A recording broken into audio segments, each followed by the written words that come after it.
guess just that final sequence, going without the timeout. Yeah, I loved it. Loved the call. We'd do it again. I thought we could have moved the ball.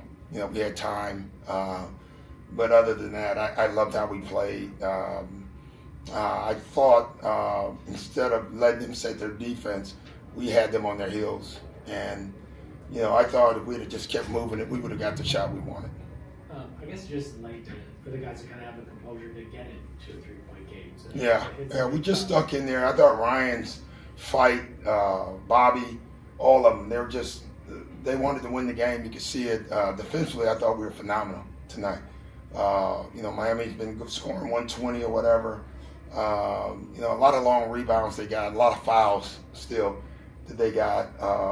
And then I thought, you could see just needing that extra score, the ball movement. We had stretches in the game where the ball stopped. And whenever that happened, we struggled scoring. But man, I would have loved them to make the last shot and win that game. GT had a great shot off the offensive rebound. So we had good shots, that we would take. Off the defensive end, you mentioned their scoring. You played now 9 of the top 10 teams in pace this year.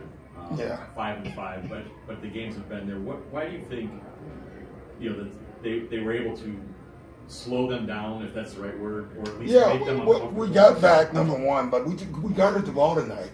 We stayed in front of the ball. All that stuff is created by dribble penetration, and they couldn't beat our initial guy off the dribble tonight. And by doing that, we kind of took them out of what they wanted to do. Hero made some huge shots for him, bottom line. Free throws are, be it disparity or even just the make-miss numbers. Is that a little I know Ryan got the offensive rebound. Is that a little disappointing in these really tight games? You're trying to find points that's just an area where listen, we're not getting them, and it's up to us to earn them and go get them. I thought Miles, it's so funny how soft they call the away from the ball plays with Hero, and then Bobby and Miles are getting murdered down there, and there's never a call. There's just no calls. You can't tell me half of Miles drives where we had them posted.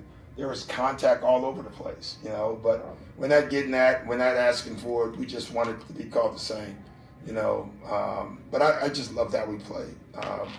If we played defense like that, that was the first time, though, I will say this, in the last 3 or 4 games, where I thought we had an amazing fight defensively, and that gave us a chance offensively.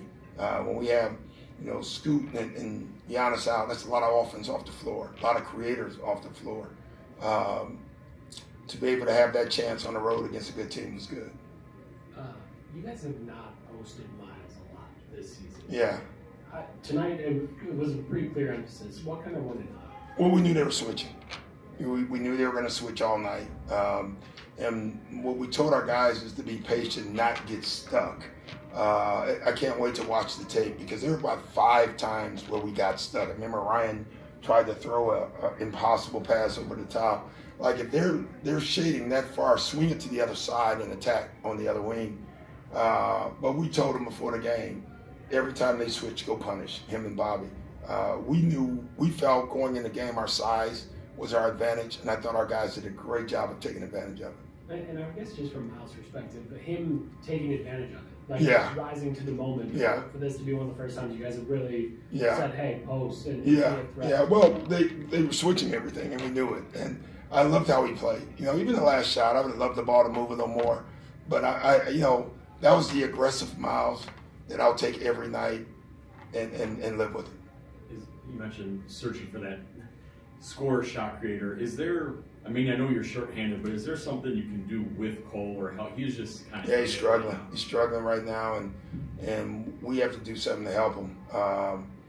He's turning the ball over and taking some really rough shots for us. We just got to keep coaching him. The kid can play. We got to keep believing in him. He gets down on himself probably too much, which leads to the next error. And so we got to find the right happy medium to get him to be able to play through mistakes. I think Ryan starts the night 1 of 8 from the 3-point. Yeah. I'm really struggling. Yeah, I thought in the first quarter he forced a lot of shots. And then I thought the second, third, and fourth quarter he let the game come to him. and he became back to Ryan Rollins. You know, this stretch has been phenomenal for him. It's been a great teacher for him. You know, and you know when you add Giannis and Scoot back, I can't imagine the next step he's about to take. So Giannis going. Sorry to ask something, but Giannis going from questionable to out. Did it feel like a step back for him? No, I was not in favor. I was very happy we decided what we decided. I was very uncomfortable with it. He really wanted to push, you know. And that's who Giannis is. I was very happy with our medical team today. They decided at the end of the day, let's wait. And I, you know, obviously as a coach, I can't get involved but so much. But I told Giannis that this morning that it should be a no tonight. And then the medical team told him as well. What makes Giannis is great, it was a yes from him. You know, we just thought it was the right thing to do. We got to protect him sometimes.